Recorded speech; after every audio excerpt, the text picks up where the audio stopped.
Hello. In today's lesson, we are going to be looking at valence electrons and drawing Bohr and Lewis-Dot diagrams.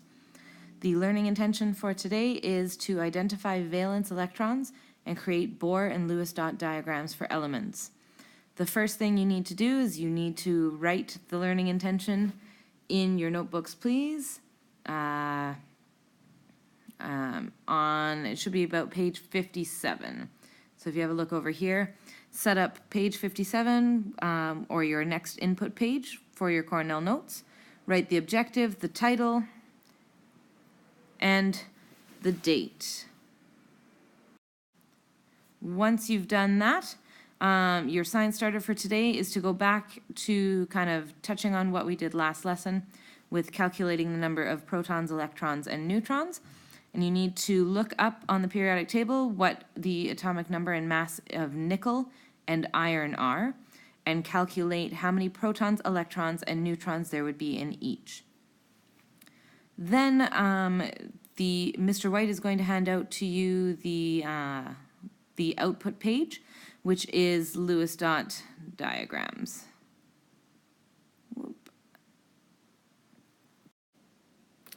Okay, so once you've got that done, I would like you also to just go to your target sheet and have a look at the target that is talking about valence electrons and give yourself a pre-score. Okay, so just assess yourself, give yourself an assessment before we start the lesson, and at the end of the lesson you are going to have to come back to your target sheet and fill that in within the last 5 minutes of class. So, just as a review from last lesson, warm-up question number 1, can the number of protons, electrons, or neutrons of an atom be changed? If you said yes, you are correct. Okay, we can change the number of electrons and neutrons while still keeping the same element, but remember, if you change the number of protons, you change which element you have.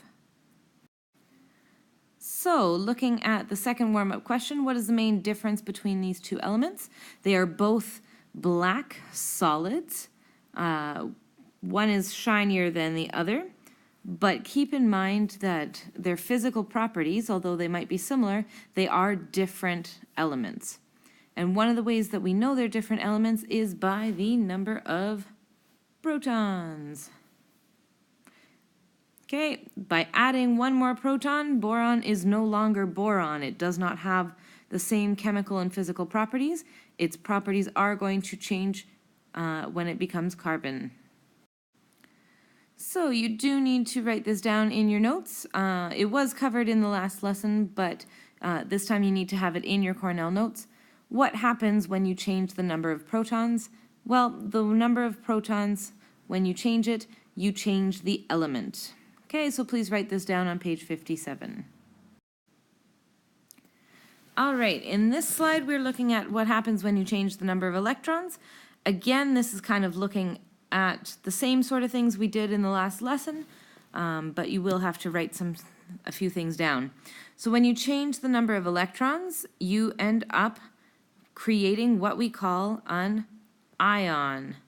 Okay, an ion is a charged atom, so an atom that has more or less electrons than its neutral state. So in the hydrogen example here, what we have is we've lost the hydrogen electron, and we end up with just a proton. So what is the charge on this hydrogen? Okay, once hydrogen, so hydrogen here in the first example is just represented by an H because it is neutral. It has one positive and one negative charge. When it loses its negative charge, it becomes an ion, and we have to show that by adding the symbol of how much charge it is. So this one now is a +1 charge because it has one more proton than electrons, or in this case, just one proton. So the hydrogen ion is H+. So adding this into your notes now, when we change the number of electrons, the atoms that either gain or lose electrons become charged ions. The term ion is a vocabulary term. You do need to know this. Okay, we have two types of ions. we have positive ions that we call cations, okay? And we have negative ions, which we call anions. One of the ways that I like to remember it, the cation has a T in it. The T is very much like a plus symbol, so that you can remember which one is the positive ion and which one is the negative ion. Just like the anion has the N for negative. In this case here, what this shows with the symbol is that sodium, Na, okay, is now a +1 ion. It means that it has lost one electron and now has one more proton than electrons. In the case of oxygen, the opposite has happened. Oxygen has actually gained electrons.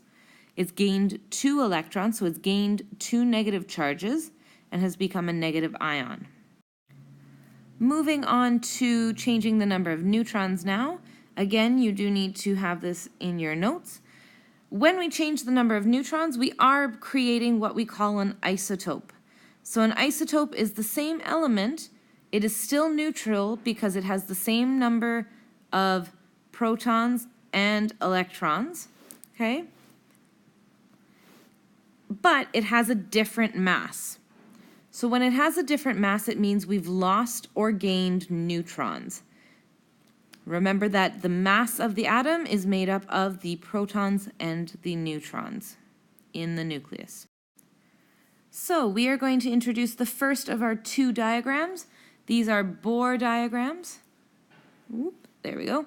And in Bohr diagrams, what Bohr said is that the electrons move in the shell. So if you think back to our timeline, Bohr created this model where we've got different energy levels that the electrons are moving in. When you draw a Bohr diagram, basically you're going to need to include the nucleus in the center, okay, and then the different electron levels with the electrons situated in them. You need to write the number of neutrons represented by N and the number of protons represented by P in the nucleus, and then you can place a dot for each of the electrons. So when you're drawing the Bohr diagrams, it's very similar to what I just mentioned.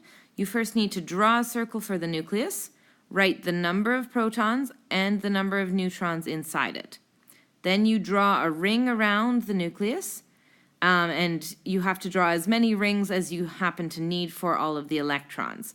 We are going to look at how many electrons can fit into each electron shell, so that's what the ring is referred to, okay? Because there is a set number that can fit into each electron shell. Once you've drawn your nucleus and figured out how many protons and neutrons that you have, and you have drawn your electron shells, you now need to figure out how many electrons there are. So looking back to last lesson, how can we find out how many electrons there are? Okay, which is it, the atomic mass or the atomic number that can help us find it out? If you said the atomic number, you are correct, because remember, protons in a normal atom, the number of protons is equal to the number of electrons. Once you've figured out how many electrons you have, you need to draw dots to represent each of the electrons. And we're now going to look at an example on the next slide with drawing a Bohr diagram for the hydrogen and helium atoms. So for our first atom, we're going to do the hydrogen one. Hydrogen, if you look on the periodic table, has 1 proton. It has an atomic mass of 1, which means that there are 0 neutrons. Okay, and it means that with an atomic number of 1,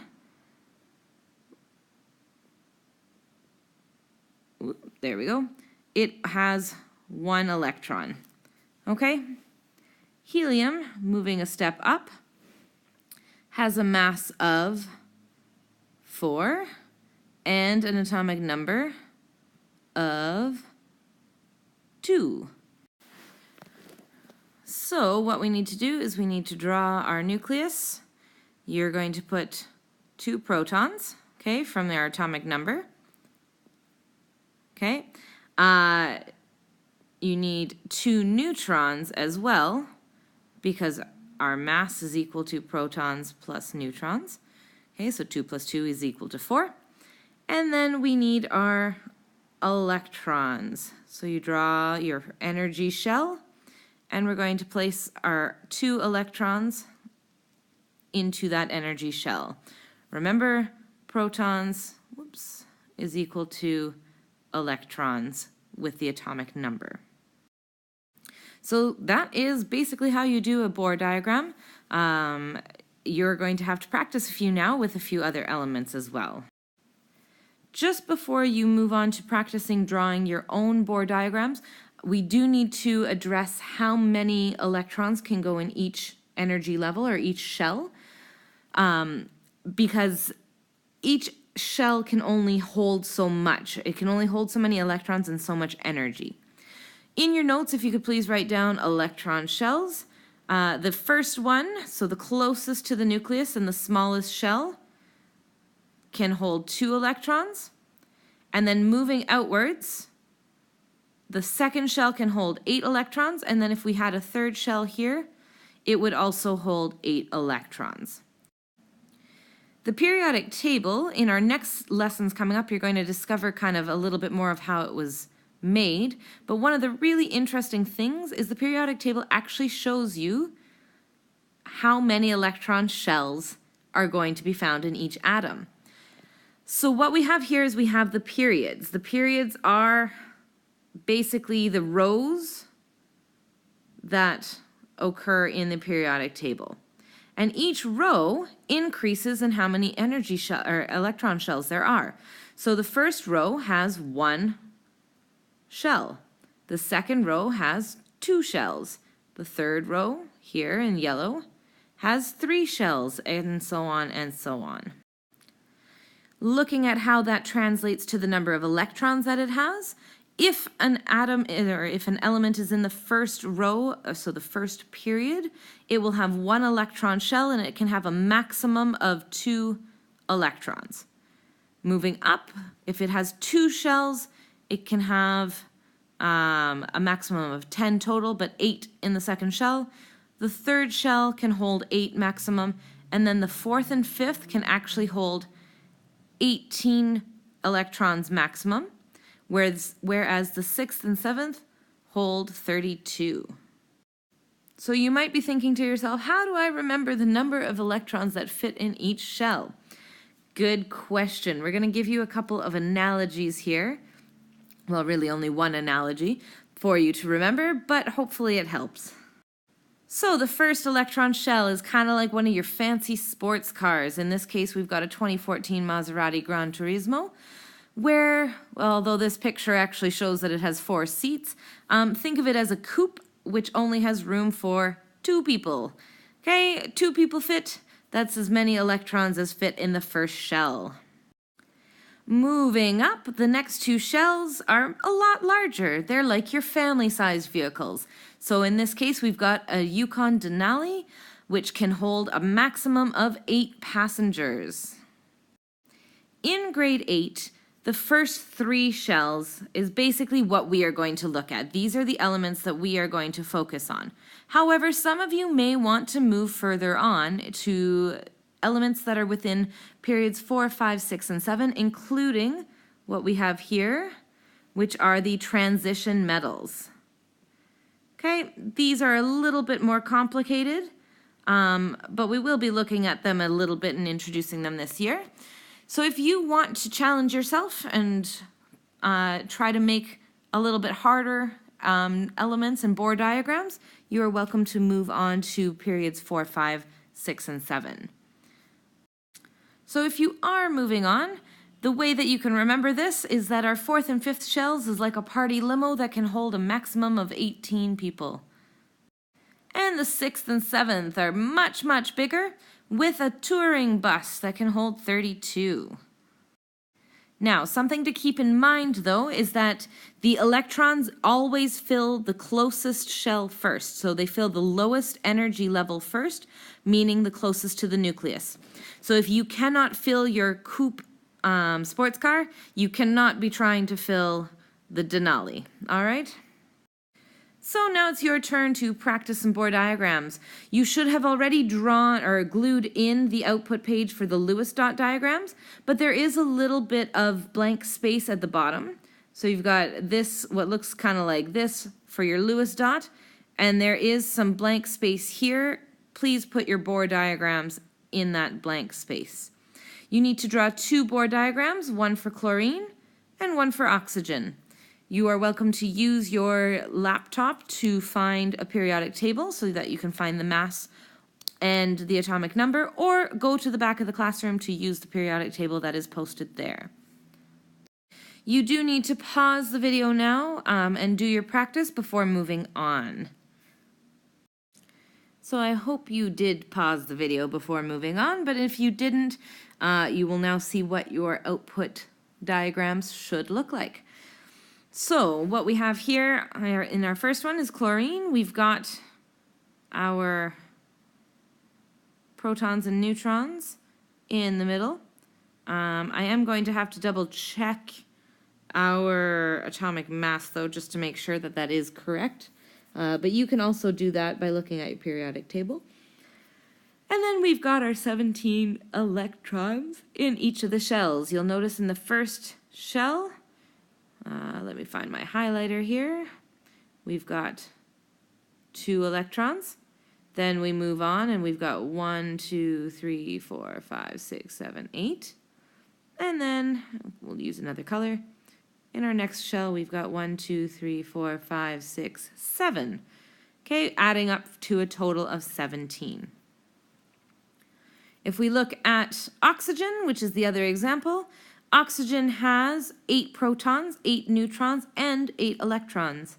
We have 2 electrons in our first energy shell, our electron shell, and then we've got 1, 2, 3, 4, 5, 6 electrons in our second energy shell, which gives us a total of 8 electrons. Okay? Now, just a little hint when you're drawing your Bohr diagrams, one of the ways to make it look a little bit neater and a little easier to track how many electrons we have is actually to place the electrons in pairs. Okay? So you place them basically at the 12 o'clock, 3 o'clock, 6 o'clock, and 9 o'clock positions, and you double up. Okay? You can do it for both, and it just helps us see how many electrons we have and how many we are missing.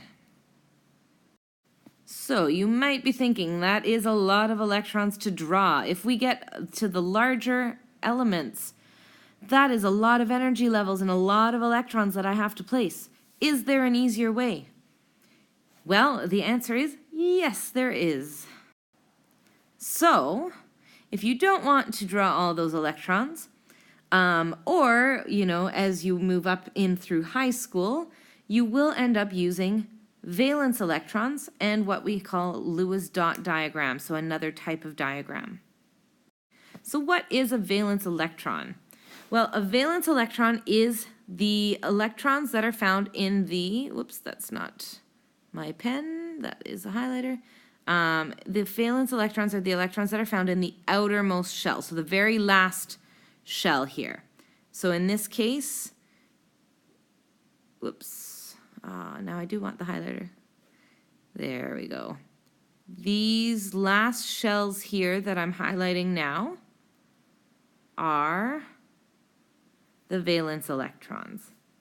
Okay, so you can see in lithium there's only 1 valence electron. In fluorine there is 1, 2, 3, 4, 5, 6, 7. And in aluminum there is 1, 2, 3, and that's it. So what we can do, by knowing that the last shell is the one that won't be filled and all other shells are filled, we can actually eliminate drawing the interior shells and only draw the last electron shell. And this type of drawing is what we refer to as a Lewis-Dot diagram. So once again, you need to put this into your notes. Okay, the way that you draw a Lewis-Dot diagram is a little bit different than the Bohr diagrams. You're going to write the symbol of the element. In this case, we've got chlorine. Okay, so the symbol for chlorine. And then you're going to draw the valence electrons as dots, one at a time, starting from the top in, it says, an anti-clockwise way around the element.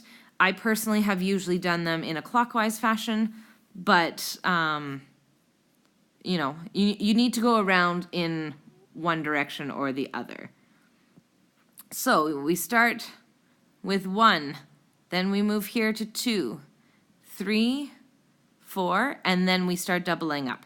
Something that is important is that you do need to make sure that you have 1 electron on all sides of the element symbol before you start doubling up your electrons. So then we've got 1, 2, 3, 4, 5, 6, 7. Okay, if you look back to your Bohr diagram that you did, you will find that chlorine had 7 valence electrons, so 7 electrons in that last shell, and those are the 7 valence electrons that we have drawn here. So that output page that you glued in at the beginning of your lesson in page 56 is what you are going to work on now. I would like you to try drawing the Lewis-Dot diagrams for the first 20 elements, so everything that is listed on the periodic table, the blank periodic table that you glued into page 56. Once you are done, and within the last 5 minutes, please write a summary of today's Cornell notes. The other thing that you could do is also go back to your target sheet. I will try to make sure that you get to the target sheet at the very beginning of the lesson to rate yourself on valence electrons, and then we'll come back to it now. And then if you want a few more extensions or some more practice, we've got a few things here, a few links that you can access, and I will have the presentation in Google Classroom for you.